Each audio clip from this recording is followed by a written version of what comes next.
Hello guys, welcome. വണക്കം. ശബ്ദത്തിൻ്റെ കാര്യം വീണ്ടും പറയുന്നില്ല, ശബ്ദം നന്നായിട്ട് അടഞ്ഞടഞ്ഞു വരുന്നു. എനിവേ, നമ്മുടെ എലിസബത്തിൻ്റെ വീഡിയോ ചെയ്തിട്ട് ഒരുപാട് നാളായി. ഇപ്പം കുറച്ച് നാൾ ഞാൻ വീഡിയോസ് ചെയ്തിട്ടില്ലായിരുന്നു, എല്ലാവർക്കും അറിയാം. അപ്പോൾ ഇന്നിപ്പോൾ എലിസബത്തിന് 3 മണിക്കൂറിന് മുമ്പ് 2 issues are told in these എന്ന് പറഞ്ഞിട്ടൊരു വീഡിയോ ഇട്ടിട്ടുണ്ടായിരുന്നു.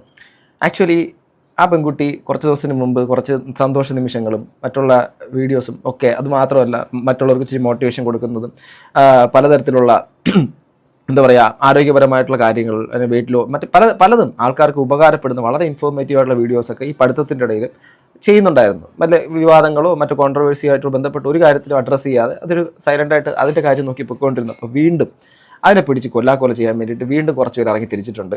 അതുമായിട്ട് ബന്ധപ്പെട്ടിട്ടുള്ളതാണ് വീഡിയോ. അപ്പോൾ നമുക്ക് ഒന്ന് കാണാം. ഞാൻ എലിസബത്താണ്. ആക്ച്വലി മെയിൻലി 2 കാര്യങ്ങൾ പറയാൻ വേണ്ടിയിട്ട് ഞാൻ വീഡിയോ ചെയ്യണേ. ആദ്യത്തെ നമ്മുടെ സ്ക്രീൻഷോട്ടുകൾ നമ്മുടെ എല്ലാ വീഡിയോകളിലും വന്നിട്ട് കമൻറ്റ് ഇടുന്ന ഒരു ചേട്ടനെ പറ്റിയിട്ട് നമ്മൾ പറയാനുള്ള ചേട്ടനാണോ ചേച്ചിയാണോന്ന് അറിയില്ല, പക്ഷേ ഈ പേരിൽ വന്ന് കമൻറ്റ് ഇടുന്ന ഒരാളുണ്ട്. നമ്മൾ 2-3 വർഷമായി വീഡിയോ ചെയ്യണം. ഞാൻ പ്രൈവറ്റ് നമ്പറിൽ നിന്ന് ഒരു കോള് വന്നിട്ടുണ്ട്, അതിനെ പറ്റിയിട്ട് എന്തെങ്കിലും അറിയോ എന്നൊരു വീഡിയോ ഇട്ടുണ്ടായിരുന്നു. അതിൻ്റെ അടിയിലാണ് ഈ ഒരു കമൻറ്റ് വന്നിട്ടുണ്ടായിരുന്നത്. ഇങ്ങനെ പേടിച്ച് എത്ര കാലം ആലേ ഇതിനെയൊക്കെ പേടിപ്പിക്കുന്നതെന്ന് വെച്ചിട്ട്. അപ്പോൾ ഞാനും പറഞ്ഞിട്ടുണ്ട്, കുറേ നാണം കിട്ടുള്ള ആൾക്കാരുണ്ടല്ലോ, എത്ര കിട്ടിയാലും പഠിക്കാത്ത അവരാകുമെന്ന് പറഞ്ഞിട്ട് ഞാൻ റിപ്ലൈ കൊടുത്തിട്ടുണ്ട്. ഇങ്ങനെ പേടിച്ച് എത്ര കാലം, ആരാടെ ഇതിനെയൊക്കെ ഇങ്ങനെ പേടിപ്പിക്കുന്നത്? ഈ സ്വതന്ത്ര ഭാരതത്തിൻ്റെ അകത്തിരുന്നുകൊണ്ടാണ് ഏതൊരു നായിൻ്റെ മോളോ ഈ ഒരു കമൻറ്റ് ആ കുട്ടിക്കെതിരെ ചെയ്തേക്കുന്നത്, അഥവാ ഡോക്ടർ എലിസബത്തിനെതിരെ ചെയ്തേക്കുന്നത്. ആക്ച്വലി സ്വാതന്ത്ര്യം കിട്ടുന്നതിന് മുമ്പ് ബ്രിട്ടീഷുകാരും അല്ലെങ്കിൽ മറ്റു പല കോളനികളും ഇവിടെ ഭരിച്ചിരുന്ന സമയത്ത് നമ്മുടെ രാജ്യത്തിൻ്റെ അകത്തുള്ള ഓരോ വ്യക്തികളും പേടിച്ചും ഭയന്നും ജീവിച്ചാണ് ഇന്ന് ഈ സ്വാതന്ത്ര്യത്തിൻ്റെ അകത്ത് നിൽക്കുമ്പോൾ നമുക്കതറിയാത്തത്. അന്ന് കുറേ ആൾക്കാരുടെ ജീവത്യാഗം അത് കാരണം വന്നിട്ടുണ്ടായിരുന്നു. അതുകൊണ്ട് ഭയന്ന് തന്നെയാണ് ഒരു ജനത പണ്ട് ആ ഭയത്തിനെ എതിർത്തുകൊണ്ട് അവരുടെ ജീവൻ തന്നെ പണയം വെച്ചുകൊണ്ട് നമുക്ക് സ്വാതന്ത്ര്യം നേടിത്തന്നത്. അതിലൊരുപാട് ചൊരിച്ചിലുകൾ ഉണ്ടായിട്ടുണ്ട്, ഇവിടെ മാത്രമല്ല പല രാജ്യങ്ങളിലും. അപ്പോൾ അതൊക്കെ അറിയാത്തവന്മാരൊക്കെയാണ് വന്നിരുന്നിട്ട് പേടിച്ച് എത്ര കാലം, ആരാണ് ഇതിനെയൊക്കെ ഇങ്ങനെ പേടിപ്പിക്കുന്നത്? ഒരു ജീവിതം, ആ നഷ്ടപ്പെട്ട ജീവിതത്തിൽ നിന്നും തനിക്ക് കിട്ടേണ്ട ഒരു അർഹതപ്പെട്ടൊരു സ്ഥാനം പോലും നഷ്ടപ്പെടുത്തി ഒന്നുമല്ലാത്ത രീതിയിലേക്ക് ഒരു പെൺകുട്ടിയെ ഉപയോഗിച്ച് കളഞ്ഞതിന് ശേഷം ആ സ്ത്രീ അവരുടെ ജീവിതത്തിൻ്റെ ഏറ്റവും നിർണായക ഘട്ടത്തിൻ്റെ അകത്ത് പൊരുതുകയാണ്. ഒറ്റയാൾ പോരാട്ടമാണ്. ഓക്കെ, ആ പൊരുതുന്നതിനെ ആർക്കും കുറ്റം പറഞ്ഞില്ലെങ്കിലും സപ്പോർട്ട് കുറ്റം പറയുന്ന ആൾക്കാർ സപ്പോർട്ട് ചെയ്തിട്ടില്ലെങ്കിലും കുറ്റം പറയാതിരുന്നൂടെ? അതിനെങ്ങനെ ഡിമോട്ട് ചെയ്യേണ്ട കാര്യം എന്താ ഉള്ളത്? മനസ്സിലാവുന്നില്ല. അതവിടെ കഴിയുമ്പോൾ ഞാൻ വിചാരിച്ചത്. പിന്നെ വന്നിട്ടുള്ള കമൻറ്റാണ്, ചോദിക്കാനാണ് അതിന് മാത്രം നീ എന്താ അവർക്ക് കൊടുത്തതെന്ന്. അതിൽ വേറെ അർത്ഥം ആണ് എനിക്ക് തോന്നിയത്. എന്തായാലും അങ്ങനെയാണ് ചോദിച്ചോണ്. അപ്പോൾ ഞാൻ പറഞ്ഞിട്ടുണ്ട്, ഞാൻ ചീഫ് മിനിസ്റ്റർക്ക് ഒരു കംപ്ലയിൻറ്റ് കൊടുത്തിട്ടുണ്ട്. വേണമെങ്കിൽ ആ കേസിൽ ഇങ്ങനെ നിങ്ങൾ കണ്ടിന്യൂസ് ആയിട്ട് എഫേർട്ട് എടുക്കുന്നുള്ള ഒരാൾക്ക് വേണ്ടിയിട്ട്, അപ്പോൾ അതിൽ നിങ്ങൾക്ക് പറഞ്ഞാൽ വേണ്ടിയിട്ടാണ് കറക്റ്റായിട്ട് ഇങ്ങനെ ഇടയ്ക്കിടയ്ക്ക് ഇങ്ങനെ ഉപദ്രവിച്ചുകൊണ്ടിരിക്കണേന്ന് വെച്ചിട്ട് ഞാനും ചോദിച്ചിട്ടുണ്ട്. അതിന് വീണ്ടും റിപ്ലൈ വന്നിട്ടുണ്ട്. ഞാൻ വിചാരിച്ചു ഇങ്ങനെ കംപ്ലയിൻറ്റ് കൊടുത്തിട്ടുണ്ടെന്ന് പറയുമ്പോൾ മിണ്ടാണ്ടിരിക്കുന്നതാണ് വിചാരിച്ചത്. പക്ഷേ എന്നിട്ടും പുള്ളിക്ക് ഭയങ്കര കോൺഫിഡൻസ് ആണ്. അപ്പോൾ അതിൽ വന്നിട്ടുള്ള റിപ്ലൈ കമൻറ്റാണ്, ചീഫ് മിനിസ്റ്റർക്ക് ഇതല്ലേ പണി, സ്വന്തം കാര്യം നോക്കി ജീവിക്കാൻ നോക്ക്, പരാതിയും പരിഭവവും ഒക്കെ പോവുകയാണെങ്കിൽ അതിനെ സമയം കാണും, ഒരു കാര്യമില്ല. അപ്പോൾ പുള്ളിക്ക് പരാതി കൊടുത്തിട്ടില്ല, ലീഗലായിട്ട് മൂവ് ചെയ്തില്ല എന്നൊക്കെ ഉള്ളതായിരുന്നു കുറച്ച് നാളിന് മുമ്പ് ഈ കുട്ടിക്കെതിരെ, അഥവാ ഡോക്ടർ എലിസബത്തിനെതിരെ എല്ലാവരും പറഞ്ഞിട്ടുണ്ടായിരുന്നു. കുറച്ച് ആൾക്കാർ എങ്കിലും പറഞ്ഞിട്ടുണ്ടായിരുന്നു. അവരിന്ന് ലീഗലായിട്ട് മൂവ് ചെയ്ത് അതിൻ്റെ കാര്യമായിട്ട് ബന്ധപ്പെട്ട് നാട്ടിലേക്ക് വരികയും മറ്റു പല കാര്യങ്ങൾ ചെയ്യുകയും പോവുകയൊക്കെ ചെയ്ത കാര്യം അവർ പറഞ്ഞിട്ടുണ്ടായിരുന്നു. അപ്പം നിലവിൽ ആ ഒരു ലീഗലായിട്ടുള്ള കാര്യങ്ങൾ മൂവ് ചെയ്ത് കഴിഞ്ഞു. അതിനുശേഷം ഈ പറയുന്നൊരു കാര്യം, സ്വന്തം കാര്യം നോക്കി ജീവിക്കാൻ നോക്ക്, മിനിസ്റ്ററിന് അതല്ലേ പണി എന്നൊക്കെ പറഞ്ഞിട്ട് കളിയാക്കുന്നുണ്ട്. ആക്ച്വലി എനിക്കിതിപ്പം എലിസബത്ത് കാണുമെങ്കിൽ എലിസബത്തിൻ്റെ അടുത്തും പറയാനുള്ളത്, ഇതൊക്കെ മനഃപൂർവ്വമായിട്ട് ട്രിഗർ ചെയ്യുന്നതാണ്. ഒരു പണിയുമില്ല, ഒരു ജോലിയും കൂലിയില്ലാത്ത ആൾക്കാർ മനഃപൂർവ്വമായിട്ട് എലിസബത്തിനെ ഇങ്ങനെ ഓരോന്നും മനോവേദനപ്പെടുത്താനും വിഷമിപ്പിക്കാൻ വേണ്ടി ചെയ്യുന്നൊരു കാര്യമാണ്. അതിൽ പാടെ വീണു പോകാതിരിക്കുക എന്നുള്ളൊരു കാര്യം മാത്രമാണ് എനിക്ക് പറയാനുള്ളത്. ബാക്കി കേൾക്കാം. നടക്കില്ല എന്നുള്ളത് കോൺഫിഡൻസ് ആണ്. ഞാൻ അതിന് റിപ്ലൈ കൊടുത്തിട്ടുണ്ടായിരുന്നു. എനിക്ക് ചീഫ് മിനിസ്റ്ററിനെ കൊടുത്ത പരാതിയിൽ നല്ല കോൺഫിഡൻസ് ഉണ്ട്. അതുപോലെ തന്നെ നമ്മൾ വേറെ തരത്തിലും നീങ്ങിയിട്ടുണ്ട്, അതിൽ കോൺഫിഡൻസ് ഉണ്ട്. പക്ഷേ പുള്ളിക്ക് ഒന്നും നടക്കില്ല. അതുപോലെ തന്നെ ഇതിൻ്റെ താഴെ വേറെയും കമൻറ്റുകളുണ്ട്, കാണിക്കാം. പിന്നെ വന്നിട്ടുള്ള കമൻറ്റാണ്, കേസ് കൊടുത്തിട്ട് ഇപ്പോൾ എത്ര മാസമായി, എന്നിട്ട് എന്തേ മണവാളിനെ പിടിച്ച് ജയിലിടാത്തത്, എന്തായാലും വിശ്വാസം കളയണ്ട, പിടിച്ചിരുന്നു. ആക്ച്വലി ഒന്നുമില്ലെങ്കിലും പുള്ളി മണവാളിനാണ് പറയേണ്ടത്. ചില ആൾക്കാർ അതും പറയുന്നില്ല, എന്നിട്ട് വേറെ പറയാണ്ട് പുതിയ ഇതിലേക്കൊക്കെ പോയിട്ടുണ്ട്. അതല്ല വേറെ രസം. ആക്ച്വലി പിന്നെ ഒരു അഡ്വക്കേറ്റ് ആക്ച്വലി ചില സോഷ്യൽ മീഡിയക്കാർ വഴി നമ്മളതിനെ കോൺടാക്ട് ചെയ്തിട്ടുണ്ടായിരുന്നു. അതായത് അന്ന് 2 മാസം 3 മാസം മുമ്പ് ഞാൻ തോന്നുന്നു, ഞാൻ ആദ്യമായിട്ട് ഇതിനെ പറ്റിയിട്ട് വീഡിയോ തന്നെ. അപ്പോൾ ആ വീഡിയോ കണ്ടിട്ട് അവരൊരു പരാതി കൊടുത്തിട്ടുണ്ടെന്ന് പറഞ്ഞിട്ട്, അപ്പോൾ അവരെ വിളിപ്പിക്കുന്നൊക്കെ പറഞ്ഞിട്ടുള്ള ഒരു സംഭവം, പേടിക്കേണ്ടെന്നൊക്കെ പറഞ്ഞിട്ടൊരു മെസ്സേജ് അയച്ചിട്ടുണ്ടായിരുന്നു. ഇപ്പോൾ അതിനൊരു റിപ്ലൈ കിട്ടിയെന്ന് പറഞ്ഞിട്ട് അവരെനിക്ക് ആ ഒരു അതിനെ അവരെ കുറേ ഓടിപ്പിച്ചിട്ട്, അതായത് ഇങ്ങനെ കുറേ ഓടിപ്പിച്ചോന്നും. ആക്ച്വലി ആൾ ബാംഗ്ലൂരിലൊരു സ്ത്രീയാണ്, അവരിനെ കുറേ തവണ നടത്തിപ്പിച്ചു. അതുപോലെ തന്നെ ഞാൻ ഓപ്പോസിറ്റ് പറഞ്ഞ ആളുടെ മുമ്പിൽ വെച്ചിട്ട് മൊഴി പറയണമെന്നൊക്കെ നിർബന്ധിച്ചു. അങ്ങനെ ഓപ്പോസിറ്റ് നിൽക്കുന്ന ആളിനെ പേടിയാണ്, വരാൻ പറ്റില്ല എന്ന് പറഞ്ഞപ്പോൾ എന്താ ജൂറിസ്ഡിക്ഷൻ വേറെയാണെന്ന് പറഞ്ഞിട്ട് അവിടെ നിന്ന് തിരിച്ചയച്ചു. അങ്ങനെ കുറേ സംഭവങ്ങൾ അവർ പറഞ്ഞു. എന്തൊക്കെ നടക്കുന്നേ? ഇപ്പോൾ ഈ പറഞ്ഞ കാര്യം കേട്ടപ്പോൾ അതായത് മറ്റൊരു അഡ്വക്കേറ്റോ എന്തോ ഒരു സംഭവം ബാംഗ്ലൂരിൽ നിന്ന് ഇവിടെ നിന്ന് ലേഡി എന്നാണ് മനസ്സിലാക്കാൻ പറ്റുന്നത്. അവർ വന്നു, അവർ ഇവർക്ക് വേണ്ടിയിട്ടെന്തോ എലിസബത്തിന് വേണ്ടിയിട്ടെന്തോ കേസ് കൊടുത്തുന്നോ കംപ്ലയിൻറ്റ് കൊടുത്തുന്നോ പോലീസ് അധികാരികൾക്ക് കൊടുത്തുന്നതാണ്. അപ്പോൾ ആ വ്യക്തിയുടെ മുമ്പിൽ അഥവാ നമ്മുടെ അണ്ണാച്ചിയുടെ മുമ്പിലേക്ക് അണ്ണാച്ചി വരുന്ന ദിവസം അല്ലെങ്കിൽ അണ്ണാച്ചിയുടെ മുമ്പിലേക്ക് പോലീസ് വിളിപ്പിക്കുന്ന ദിവസം വരണമെന്ന് അവരോട് പറഞ്ഞത്രേ. അതെന്താണ് അങ്ങനെ? അതെന്ത് പരിപാടിയാണ് അങ്ങനെ? എനിക്ക് മനസ്സിലാവുന്നില്ല. ഇവിടെ നിയമത്തിന് വേറെ എന്തെങ്കിലും സംഭവം ഈ വ്യക്തിയുമായിട്ട് ഉണ്ടോ? ഇന്ത്യൻ ഭരണഘടന പ്രത്യേകമായിട്ട് ഈ വ്യക്തിക്ക് എന്തെങ്കിലും ഒരു പ്രാതിനിധ്യം ഈ രാജ്യത്ത് കൊടുക്കുന്നുണ്ടോ? എനിക്കറിയത്തില്ല. ഈ അണ്ണാച്ചിക്ക് കൊടുക്കുന്നുണ്ടോ? അണ്ണാച്ചിയുടെ മുമ്പിലേക്ക് വരുമ്പം അല്ലെങ്കിൽ മറ്റേ ഉടയോൻ അടിയാളൻ അല്ലേ, മറ്റേ വലിയ ആളും ചെറിയ ആളും അങ്ങനെയൊക്കെയുള്ള പരിപാടി അവരുടെ മുമ്പിലേക്ക് നിങ്ങൾ വരണം എന്നുള്ള രീതിയിലേക്ക് പറയുമ്പോൾ ഭയമാണെന്ന് പറഞ്ഞ സമയത്ത് ആ സ്ഥലം മാറ്റി വേറെ നിങ്ങളുടെ ജൂറിസ്ഡിക്ഷൻ വേറെ എവിടെയാണെന്നൊക്കെ പറയുന്നു. എന്നിട്ട് ലാസ്റ്റ് അവർക്ക് കിട്ടിയ റിപ്ലൈയും കൂടിയിട്ട് പറഞ്ഞിട്ടുണ്ടായിരുന്നു. ഞാൻ റിപ്ലൈയുടെ ഒരു ചെറിയ കണ്ടന്റ് ഞാൻ പറയാം, ഒരു ചെറിയ ഉള്ളടക്കം ഞാൻ പറയാം. അതിൽ പറഞ്ഞിട്ടുള്ളത് മുൻ ഭർത്താവായിട്ടുള്ള ഇന്നയാൾ എന്ന് പറഞ്ഞാൽ ഒന്ന് ആള് പറയണു ഇന്നെ കല്യാണം കഴിച്ചിട്ടില്ല എന്ന്. പിന്നെ മാത്രമല്ല മുൻ ഭർത്താവ് അവൻ ഇന്നെ ഡിവോഴ്സും ചെയ്തിട്ടില്ല. ഈ ടി വിയിൽ വേറെ കല്യാണം കഴിക്കുമ്പോൾ പഴയ ഭാര്യ ആണെങ്കിൽ ആ ഭാര്യ അല്ലാണ്ടാവുമോ എന്നുള്ള എൻ്റെ ഒരു ഡൗട്ടാണ്. അല്ലെങ്കിൽ പിന്നെ എല്ലാവരെയും പറ്റിച്ച് ഇനിയും പറ്റിച്ച് നാട്ടുകാരെയും പറ്റിച്ചിട്ട് അത് ഇതാക്കി. പക്ഷെ ആരും പോലീസിൻ്റെ റിപ്പോർട്ട് വരുമ്പോൾ മുൻ ഭാര്യ എന്ന് എഴുതുമ്പോൾ അതിനൊരു ഒരു ഇത് വേണ്ടേ? മുൻ ഭാര്യ എന്ന് എങ്ങനെയാണ്? അതൊരു വലിയൊരു ചോദ്യമാണ്. എലിസബത്ത് എന്നുള്ളൊരു വ്യക്തി ഈ പ്രസ്തുത നമ്മുടെ അണ്ണാച്ചിയുടെ ലൈഫിൻ്റെ അകത്ത് പാർട്ട്ണർ അല്ല എന്നാണ് അയാൾ പറയുന്നത്. അയാളുടെ ഒഫീഷ്യലായിട്ടുള്ള സെക്കൻഡ് മാരേജ് എന്നുള്ള സംഭവം പോലും റീസെൻ്റായിട്ട് നടന്ന കല്യാണം എന്നാണ് അയാൾ പറയുന്നത്. അങ്ങനെയാണെങ്കിൽ ഈ പറയുന്ന ഇതിനിടയ്ക്ക് വന്ന അമൃതയ്ക്ക് ശേഷം വന്നിട്ടുള്ള എലിസബത്ത് ആരാണ്? എന്നാൽ പോലീസ് അധികാരികൾ കൊടുത്ത മുൻ ഭാര്യ എന്നുള്ള പദമാണ് ഇവിടെ ചാർത്തി കൊടുത്തിരിക്കുന്നത് എലിസബത്തിന്. അങ്ങനെയാണെങ്കിൽ എലിസബത്തിനെ വിവാഹം കഴിച്ചിട്ടുണ്ട്, പക്ഷേ ഡിവോഴ്സ് ചെയ്തിട്ടില്ല. അങ്ങനെയാണെങ്കിൽ എങ്ങനെ മുൻ ഭാര്യയാവും? നിലവിൽ എങ്ങനെയാണ് ഇതിനെ ഡിവോഴ്സ് ചെയ്യാതെ എങ്ങനെയാണ് മറ്റൊരു വിവാഹം കഴിക്കുക? അങ്ങനെയാണെങ്കിൽ കല്യാണ തട്ടിപ്പല്ലേ ഈ പരിപാടി നടത്തിയിരിക്കുന്നത്? കല്യാണ തട്ടിപ്പ്. പബ്ലിക്കിൻ്റെ മുമ്പിൽ സ്ത്രീകളെ ഇങ്ങനെ ചൂസ് ചെയ്യുന്നു, ഉപയോഗിക്കുന്നു, കളയുന്നു. എന്നിട്ട് വിവാഹ വാഗ്ദാനം നൽകുന്നു, നൽകിയതിന് ശേഷം കൊണ്ട് നടന്നിട്ട് താല്പര്യമില്ലാതാവുന്ന സമയത്ത് ഒരു സുപ്രഭാതത്തിൽ അടിക്കുന്നു, ഇടിക്കുന്നു, മാനസികമായിട്ട് ശാരീരികമായിട്ട് എല്ലാ തരത്തിലുള്ള ഉപദ്രവങ്ങളും ചെയ്യുന്നു. അതിനുശേഷം തുറന്നു വിടുന്നു. പിന്നാലെ പോകുന്ന എന്താ പറയുക, നമ്മുടെ ഈ ചീറ്റപ്പുലി കണ്ടിട്ടില്ലേ? ചീറ്റപ്പുലിയുടെ വേഗത നിങ്ങൾക്ക് അറിയാമല്ലോ.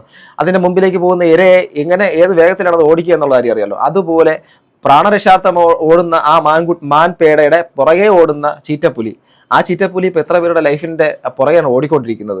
അതെല്ലാം കണ്ടുകൊണ്ടിരിക്കുന്നതാണ് നമ്മുടെ മലയാളികൾ മാത്രമല്ല, നല്ലവരായ തമിഴ് മക്കളും ഇതെല്ലാം കണ്ടുകൊണ്ടിരിക്കുന്നുണ്ട്. അപ്പോൾ അങ്ങനെ തകർക്കപ്പെട്ടൊരു ജീവിതത്തിൻ്റെ അകത്ത് പോലീസ് അധികാരികളിൽ നിന്നും കൊടുത്തൊരു സംഭവത്തിനകത്ത് മുൻ ഭർത്താവ് അല്ലെങ്കിൽ മുൻ ഭാര്യ എന്നുള്ള രീതിയിലേക്ക് പദം വന്നിട്ടുണ്ടെങ്കിൽ ഇവർ ശരിക്കും ഭാര്യ എന്നുള്ളൊരു കാര്യം ഗവൺമെൻറ് അംഗീകരിച്ചിരിക്കുന്നു എങ്കിൽ തീർച്ചയായിട്ടും ആരാണ് ഇപ്പോൾ വിവാഹം കഴിക്കപ്പെട്ട സ്ത്രീ? ആരാണ് അവർ? ഭാര്യയാണോ? അങ്ങനെയാണെങ്കിൽ എങ്ങനെ ഭാര്യയാവും? ഈ ഒരു വിവാഹം മോചനം നേടിയിട്ടുണ്ടോ? വിവാഹമോചനം നിയമപരമായി വിവാഹമോചനം നേടിയിട്ടുണ്ടോ? ഇല്ലല്ലോ. അപ്പോൾ പിന്നെ എങ്ങനെ ഈ കാര്യങ്ങൾ നടക്കും? ഇത്രയും വലിയ എവിഡൻ്റ് ആയിട്ടുള്ള ഒരു തെറ്റ്, ഇത്രയും വലിയ കുറ്റകൃത്യം പബ്ലിക്കിൻ്റെ മുമ്പിലേക്ക് നടന്നിട്ട് എന്തേ നടപടി ഉണ്ടാവുന്നില്ല എന്നുള്ള കാര്യം ആശ്ചര്യം തന്നെയാണ്. സീരിയസ്ലി ഒന്നെങ്കിൽ ഭാര്യ എന്ന് ഉറപ്പ് വേണം. അത് അവർക്ക് ഉറപ്പുള്ളതാണ്. മുൻ ഭാര്യ എന്ന് എഴുതിയെന്ന് തോന്നുന്നു. മുൻ ഭാര്യ എന്ന് പറഞ്ഞിട്ട് അങ്ങനെയാണെങ്കിൽ ഡിവേഴ്സ് വേണം. ഡിവേഴ്സ് ഞങ്ങൾ തമ്മിൽ നടന്നിട്ടില്ല. അപ്പോൾ അതൊക്കെ എന്തിൻ്റെ അടിസ്ഥാനത്തിലാണെന്ന് അറിയില്ല. പിന്നെ ആ റിപ്പോർട്ടിൽ പറഞ്ഞിട്ടുള്ളത് ഞാൻ പാലാരിവട്ടം സ്റ്റേഷനിൽ പോയിട്ട് കംപ്ലയിൻറ്റ് കൊടുത്തിട്ടില്ല.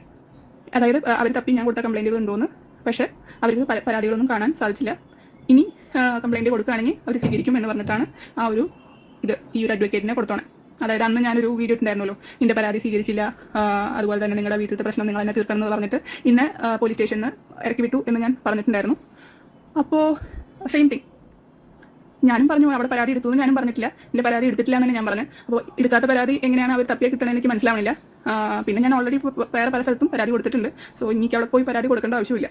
അപ്പോൾ ഇപ്പോഴും എന്തോ വൈരാഗ്യം വെച്ചിട്ടാണ് ഈ സംഭവം ചെയ്യണേ എന്നാണ് എനിക്ക് തോന്നുന്നത്. ഒന്ന് മുൻ ഭാര്യ എന്നുള്ള ഇത് എനിക്ക് ശരിയാണെന്ന് തോന്നുന്നില്ല. ഒന്നെങ്കിൽ എനിക്ക് ആ ലെറ്റർ അവർ അയച്ചു തന്നു, അവരെന്താണ് പറഞ്ഞോണേന്ന് അവർക്ക് അയച്ച ആ ഒരു റിപ്പോർട്ട്. അതായത് കേസ് ഞാൻ ഇനി പാലാരിവട്ടം സ്റ്റേഷനിൽ പോയി കേസ് കൊടുക്കുകയാണെങ്കിൽ അവർ പരാതി എടുക്കുന്നു. പക്ഷേ ഒന്ന് ഞാൻ അന്നേ പറഞ്ഞില്ല, അന്നത്തെ വീഡിയോയിൽ പരാതി കൊടുത്തു, റിപ്ലൈ കിട്ടിയിട്ടില്ല എന്നല്ല, എൻ്റെ പരാതി എടുത്തിട്ടില്ല എന്നാണ് ഞാൻ പറഞ്ഞത്.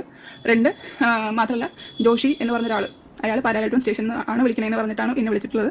അതുപോലെ ഈ ഇവരെ വിളിച്ച് പാലാരിവട്ടം സ്റ്റേഷനിൽ വിളിച്ച് എന്നെ അടിച്ചു, ഇതിൻ്റെ ഈ ചോരയൊക്കെ വരുന്നത് കണ്ടിട്ട് അവർ പോയിട്ട് നെക്സ്റ്റ് ഡേ വിളിച്ചിട്ട് ഞാൻ പുള്ളീനെ അടിച്ചു എന്ന് പറഞ്ഞിട്ടാണ് ഈ ജോഷി എന്ന് പറഞ്ഞ ആൾ പാലാരിവട്ടം സ്റ്റേഷനിൽ ഇന്നെ വിളിക്കുന്നത്. അപ്പോൾ ഞാൻ നടന്ന സംഭവം ഞാൻ നാളെ വന്ന് പരാതി കൊടുക്കാൻ വരുന്നുണ്ടെന്നും ഞാൻ അവിടെ ഇയാളോട് വിളിച്ച് പറയുന്നുണ്ടായി. അപ്പോൾ ഈ ജോഷി ഇനി കുറേ ഫേക്ക് കോളുകൾ ഉണ്ട്. ഞാൻ ജോഷി ഇതിൽ വരാത്ത ആളാണോ എന്ന് എനിക്കറിയില്ല, പക്ഷേ നമ്പർ എൻ്റെ കയ്യിലുണ്ട്. അതുപോലെ തന്നെ എനിക്ക് വേറെ കുറച്ച് തെളിവുകളുണ്ട്. സോ എങ്ങനെയാണ് ഇവരൊക്കെ ഒരു ഇതെന്തോ ഹയർ ഒഫീഷ്യൽ ആരോ DGPക്കോ അല്ലെങ്കിൽ എന്തോ മുഖ്യമന്ത്രിക്ക് കൊടുത്ത പരാതിയോ ആർക്കാണ് കൊടുത്ത പരാതി എനിക്ക് ഓർമ്മയില്ല, പക്ഷേ ആർക്കോ ഹയർ ഒഫീഷ്യലിന് കൊടുത്ത പരാതിയിൽ നിന്ന് ഇങ്ങോട്ട് മാറിയിട്ട് ഇവിടെ വന്നിട്ടാണ് എന്നിട്ട് കിട്ടിയ റിപ്പോർട്ടാണ് ഇവർക്ക്. അതായത് ഞാൻ അന്ന് ഫേസ്ബുക്കിലും അതുപോലെ തന്നെ യൂട്യൂബിലും ഇട്ട ഒരു വീഡിയോനനുസരിച്ചിട്ട് മാത്രമല്ല ഇത്ര സംഭവങ്ങളൊക്കെ. അപ്പോൾ ഇവരെല്ലാവരും എൻ്റെ യൂട്യൂബും ഫേസ്ബുക്കും ഒക്കെ കറക്റ്റ് പോയിന്റുകൾ തെറ്റായിട്ട് അവർ കേട്ടിട്ടുണ്ട്. പക്ഷേ ബാക്കി പറഞ്ഞ സാധനങ്ങളൊന്നും അവർ കേട്ടിട്ടില്ല. ആക്ച്വലി ഇതൊക്കെ അവർ കേട്ടിട്ടുണ്ടെങ്കിൽ, ഇത്രയൊക്കെ ഒരാൾ നടത്തിയിട്ടുണ്ടെങ്കിൽ അവരെന്താ മിണ്ടാത്ത. മാത്രമല്ല ചില കേസുകളുടെ കാര്യങ്ങളിൽ ചില ആൾക്കാരെ കൊണ്ട് ബിരിയാണി കൊടുക്കുന്ന കാര്യങ്ങളും അതുപോലെ തന്നെ വക്കീൽ വഴി ചില കാശ് കൊടുക്കുന്ന കാര്യങ്ങളും ഇതൊക്കെ ഞാൻ എൻ്റെ കണ്ണിന് മുന്നിൽ വെച്ചിട്ട് കണ്ടിട്ടുള്ള കാര്യങ്ങളാണ്. അത് പക്ഷേ നമ്മുടെ ഈ അഴിമതി എന്നുള്ള സാധനം പല മേഖലകളിലും നമുക്ക്, അതുകൊണ്ട് തന്നെ അഴിമതി വിമുക്തമാക്കാൻ വേണ്ടിയിട്ടുള്ള നടപടിക്രമങ്ങൾ നടക്കുന്ന ഒരു സംഭവങ്ങളും നമ്മുടെ വിജിലൻസ് സെഗ്മെന്റ് നമ്മുടെ നാട്ടിൽ വർക്ക് ചെയ്യുന്നുണ്ട്.